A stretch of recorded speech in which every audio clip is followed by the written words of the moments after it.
Hello friends, myself R B Prasad. जैसा कि जानते हैं कि अपने यूट्यूब चैनल के माध्यम से हम फिजिक्स, मैथ एवं साइंस से संबंधित फैक्ट्स को देते रहते हैं। तो आज हम फिजिक्स में कुछ महत्वपूर्ण क्वेश्चन को लेकर के आए हैं, कुछ इंपॉर्टेंट क्वेश्चन को लेकर के आए हैं, जिसमें पहला क्वेश्चन फोटो इलेक्ट्रिक इफेक्ट से है, प्रकाश विद्युत प्रभाव से है। इसमें सवाल है कि प्रकाश सेल के निरोधी विभव में परिवर्तन की गणना करो जबकि आपतित प्रकाश के तरंगदैर्घ्य को 4000 एंगस्ट्रॉम से 4500 एंगस्ट्रॉम कर दिया जाए। और यहाँ पर दिया हुआ है प्लेइंग कांस्टेंट एच का मान 6.6 इंटू 10⁻34 और वेलोसिटी ऑफ लाइट, प्रकाश का वेग दिया है 3 इंटू 10⁸ मीटर पर सेकेंड। तो ये प्रकाश विद्युत प्रभाव का सवाल है, जिसमें प्रकाश किसी धातु के सतह पर गिरता है और उस फोटॉन के ऊर्जा से धातु के सतह से इलेक्ट्रॉन इमिट होते हैं, इलेक्ट्रॉन उत्सर्जित होते हैं। यदि लैम्डा तरंगदैर्घ्य का प्रकाश किसी धातु के सतह पर गिरता है तो उसकी ऊर्जा hc/λ हो जाती है और ये ऊर्जा दो भागों में बढ़ती है। पहला वर्क फंक्शन और दूसरा जितना ऊर्जा बचता है वो इलेक्ट्रॉन के गतिज ऊर्जा, काइनेटिक एनर्जी के रूप में होता है। तो इसको हम के ई लिख देते हैं। अब यहीं से हो जाता है hc/λ अपनी जगह इक्वल टू W, और काइनेटिक एनर्जी इलेक्ट्रॉन की होती है। और अगर इस इलेक्ट्रॉन को धातु की सतह से उत्सर्जित करने से रोका जाए तो उसको रोकने के लिए अलग से हमको पोटेंशियल स्थापित करना पड़ता है, जिसको स्टॉपिंग पोटेंशियल कहते हैं। और यदि भी पोटेंशियल आरोपित करके इस इलेक्ट्रॉन को रोका जाए तो इलेक्ट्रॉन की जो ऊर्जा होती है वो भी के रूप में इस प्रकार से संबंधित होती है, यानी kinetic energy equal to E into V. तो इस काइनेटिक एनर्जी की जगह हम ई इंटू भी लिख सकते हैं, जहाँ ई इलेक्ट्रॉन पर आवेश है और भी स्थापित स्टॉपिंग पोटेंशियल है। तो यहाँ पर हम लिख सकते हैं ई इंटू भी। यहाँ से इक्वेशन बन के आएगा hc/λ minus W equal to E into V. बस इसी फार्मूले पर ये सवाल बेस्ड है। तो यहाँ पर दो तरंगदैर्घ्य है, एक है 4000 एंगस्ट्रॉम और दूसरा है 4500 एंगस्ट्रॉम। और इस तरंगदैर्घ्य के परिवर्तन के पश्चात स्टॉपिंग पोटेंशियल में क्या परिवर्तन होगा उसी को आपसे पूछा गया है। तो यहाँ पर क्या हो जाएगा, λ1 4000 एंगस्ट्रॉम है और जिसको आप लिख सकते हैं 4000 गुणे 10⁻⁻10 मीटर। और दूसरा λ2 है 4500 एंगस्ट्रॉम, या इसी को लिख सकते हैं 4500 इंटू 10⁻10 मीटर। क्योंकि हमको फार्मूला MKS पद्धति में रखना है तो इस एंगस्ट्रॉम को मीटर में बदलने रहे। अब यदि पहला स्टॉपिंग पोटेंशियल V1 हो और दूसरा स्टॉपिंग पोटेंशियल V2 हो तो हमको निकालना है परिवर्तन कितना हो गया, V2 माइनस V1 निकालना है, ये हमको प्राप्त करना है। तो अब इस फार्मूले में रखते हैं hc/λ1 minus W equal to E into V1 और दूसरा hc/λ2 minus work function W उस मेटल के लिए कांस्टेंट होता है तो यहाँ पर W ही रहेगा equal to E into V2। इसको इक्वेशन 1 बना लेते हैं और इसको इक्वेशन 2 बना लेते हैं। इक्वेशन 1 से 2 को माइनस करते हैं तो क्या हो जाएगा, क्या लिखेंगे, फ्रॉम इक्वेशन 1 माइनस इक्वेशन 2 से क्या हो जाएगा हमारे पास hc/λ1 minus hc/λ2 equal to E V1 minus V2।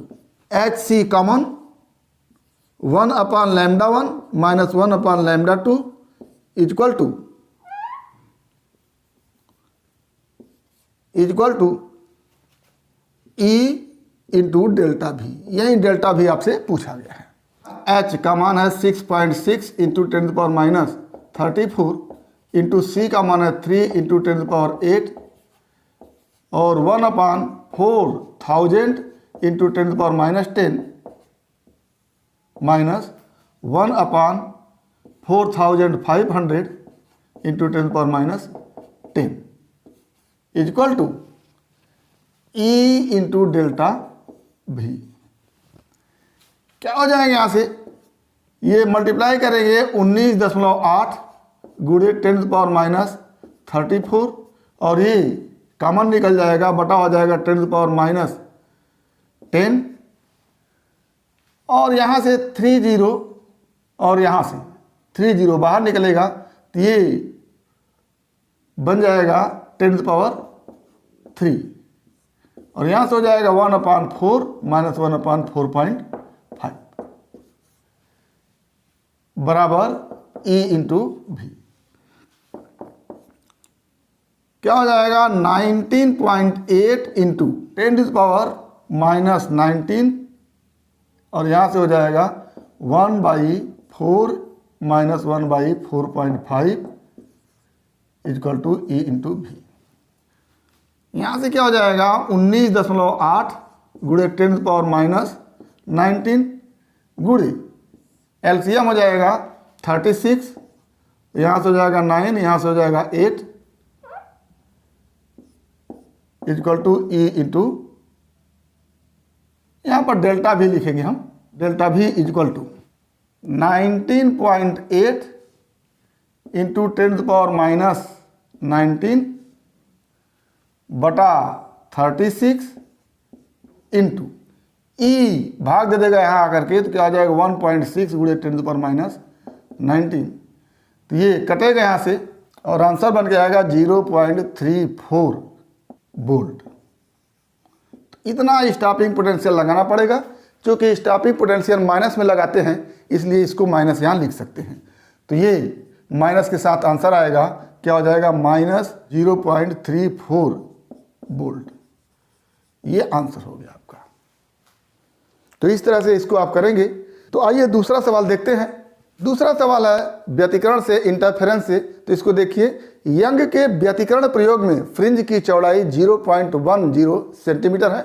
यदि पर्दे एवं स्लेट के बीच की दूरी 2 गुनी स्लिट की चौड़ाई आधी तथा प्रकाश के तरंगदैर्घ्य को 7200 एंगस्ट्रॉम से परिवर्तित करके 4500 एंगस्ट्रॉम कर दिया जाए तो फ्रिंज की चौड़ाई क्या होगी।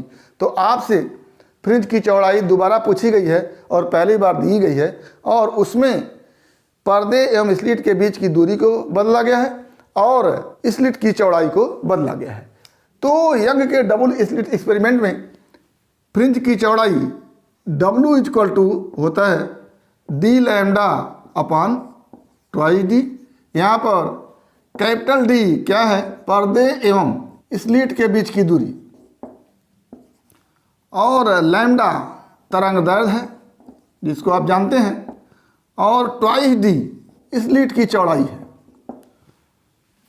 तो यहाँ पर 0.10 सेंटीमीटर को हम 10⁻⁻2 का गुणा करके मीटर लिख सकते हैं, इक्वल टू D1 लैम्डा 1 बटा ट्वाइस D1 के रूप में लिख सकते हैं।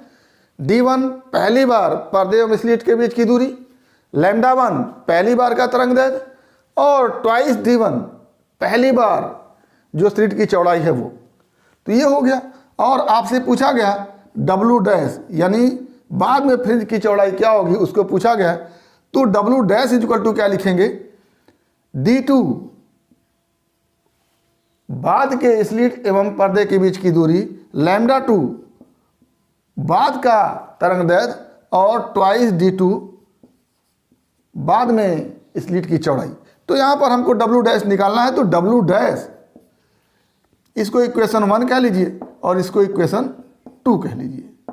तो इक्वेशन 2/1 अगर करें, इक्वेशन 2/इक्वेशन 1 से क्या हो जाएगा, W डैश अपॉन 0.10 गुणे 10⁻⁻2 equal to D2 lambda 2 by twice D2 बटा D1 lambda 1 by twice D1। और इसको जब करेंगे आप तो W डैश अपॉन 0.10 गुणे 10⁻⁻2 equal to D2 upon D1 into lambda 2 upon lambda 1 into D1 upon D2। तो क्या हो जाएगा यहाँ से W डैश अपान 0.10 गुणे 10⁻² इक्वल टू D2 का मान तो लिखेंगे ट्वाइस D1। D1 पहले की दूरी है और बाद की दूरी 2 गुनी होगी तो ट्वाइस D1 बटा D1 इंटू तरंग दैर्घ्य बाद का 4500 एंगस्ट्रॉम बटा 7200 एंगस्ट्रॉम इंटू स्लिट की बाद की चौड़ाई आधी कर दी गई है तो हो जाएगा D1 बटा 1/2 D1। इस तरह से करेंगे आप तो क्या हो जाएगा यहाँ से W डैश अपान 0.10 गुणे 10⁻² इक्वल टू 2 इंटू 4500 अपान 7200 और यहाँ से W डैश इक्वल टू हो जाएगा 2 इंटू 4500 बटा 7200 इंटू 0.10 गुणे 10⁻²। ये 2 जीरो इससे कट गया, 9 × 5 = 45, 9 × 8 = 72 और 4 दूना 8। क्या हो गया 2.5 गुणे 0.10 गुणे 10⁻² और इसी को लिख देंगे 0.25 सेंटीमीटर। यहाँ तक मीटर में था और जब इसको सेंटीमीटर बदलेंगे तो ये हट जाएगा, आ जाएगा 0.25 सेंटीमीटर।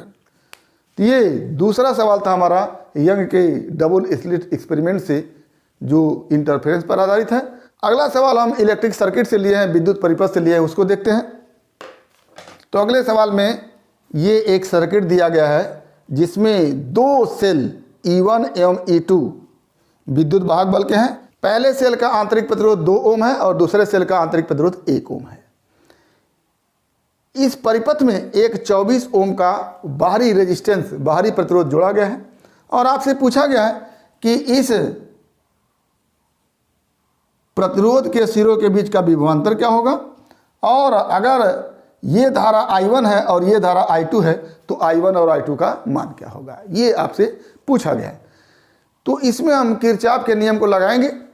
किरचॉफ के नियम में हम मान लेते हैं इस बंद परिपथ में कैलकुलेशन एंटी क्लॉकवाइज लगा करके देखते हैं और एक बंद परिपथ यहाँ से बनेगा ABCD और E2।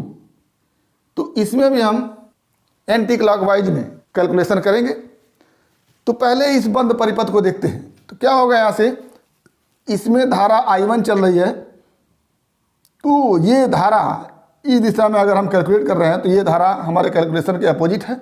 तो I2 इंटू 1 हो जाएगा, I2 इंटू 1 माइनस के साथ, I2 इंटू 1 माइनस के साथ plus I1 into 2 equal to 11 - 9। यहाँ से क्या हो जाएगा 2I1 minus I2 equal to 2। Equation 1 कर लेते हैं और दूसरे बंद परिपथ यहाँ से चल करके इस तरह से चलते हुए इस तरह से आकर के यहाँ पर आते हैं। तो ये करंट I1 है और ये करंट I2 है तो इसमें दोनों मिल जाएंगे तो क्या हो जाएगा I1 प्लस I2।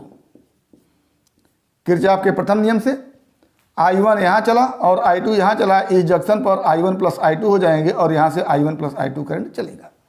तो इस 24 ओम में I1 प्लस I2 करंट होगा तो क्या लिखेंगे 24 गुणे I1 प्लस I2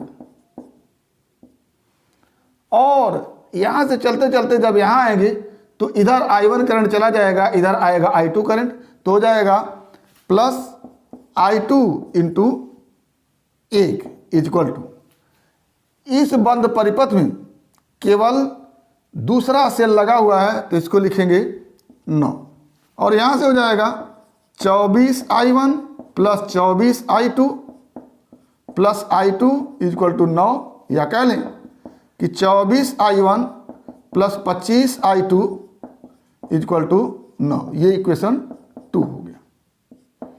अब इक्वेशन 1 और इक्वेशन 2 को हल करना हमको। अगर इस इक्वेशन में 12 से हम मल्टीप्लाई कर दे तो यहाँ 24i1 हो जाएगा। तो करते हैं, इक्वेशन 1 मल्टीप्लाई 12 इक्वल टू क्या हो जाएगा, 24i1 minus 12i2 equal to 24। ये इक्वेशन 3 कर लेते हैं। और इक्वेशन 2 को इसके नीचे लिखते हैं, 24i1 plus 25i2 equal to 9। ये इक्वेशन 2 है। और इसको माइनस कर देते हैं तो ये कैंसिल हो जाएगा, ये माइनस माइनस दोनों हो जाएगा और ये माइनस हो जाएगा। तो यहाँ से क्या हो जाएगा, 37i2 इक्वल टू 15, या i2 इक्वल टू, ये माइनस के साथ होगा, i2 equal to minus 15/36 ampere. धारा है तो एम्पियर में लिखेंगे। अब इस i2 का मान इस पहले इक्वेशन में रख देते हैं। तो क्या हो जाएगा, 2i1 minus i2 minus 15/37 equal to 2। और यहाँ से हो जाएगा 2i1 इक्वल टू 2 माइनस 15/37। और यहाँ से 2i1 इक्वल टू हो जाएगा 74 माइनस 15/37। यहाँ से i1 इक्वल टू हो जाएगा 59/74 एम्पियर। i1 का मान आ गया, i2 का मान आ गया। अब बचता है कि इस 24 ओम के रेजिस्टेंस में कितना विभवांतर होगा। तो यानी v इक्वल टू निकालना है। तो v इक्वल टू क्या लिखते हैं, I इंटू आर लिखते हैं। तो इस परिपथ में धारा i1 प्लस i2 चल रही है। तो क्या हो जाएगा, v equal to i1 plus i2 into R. और यहाँ से v इक्वल टू हो जाएगा i1 का मान 59/74 प्लस i2 का मान माइनस 15/37 इंटू आर का मान 24। v equal to 59/74 minus 30/74 into 24। क्या हो गया, 29/74 इंटू 24। हल करेंगे आप इसको तो क्या हो जाएगा, ये 12 और ये 37, क्या हो गया 29 इंटू 12/37। और इसको हल करेंगे आप, क्या हो जाएगा 12 9 108, 8 हाथ में लगा 10, 12 दूनी 24, 10 34/37 वोल्ट। ये आंसर हो गया आपका। तो इस तरह से हमने 3 क्वेश्चन को किया। ये किरचॉफ के नियम पर आधारित क्वेश्चन था। तो उम्मीद करते हैं कि इन प्रश्नों से आपको निश्चित रूप से लाभ होगा। तो इसी तरह के और क्वेश्चन के लिए आप हमारे YouTube चैनल को सब्सक्राइब करेंगे। अगर इसमें किसी प्रकार की समस्या होगा तो आप हमारे YouTube चैनल के कमेंट बॉक्स में कमेंट करेंगे। और यदि वीडियो क्लिप पसंद आए तो प्लीज़ लाइक करेंगे, शेयर करेंगे। साथ ही हमारे YouTube चैनल को सब्सक्राइब अवश्य करेंगे ताकि इस तरह के वीडियो क्लिप का नोटिफिकेशन आपको मिलता रहे। तो आज बस इतना ही। इसी तरह के अन्य सवाल के साथ फिर अगले वीडियो क्लिप में मिलेंगे। तब तक के लिए धन्यवाद।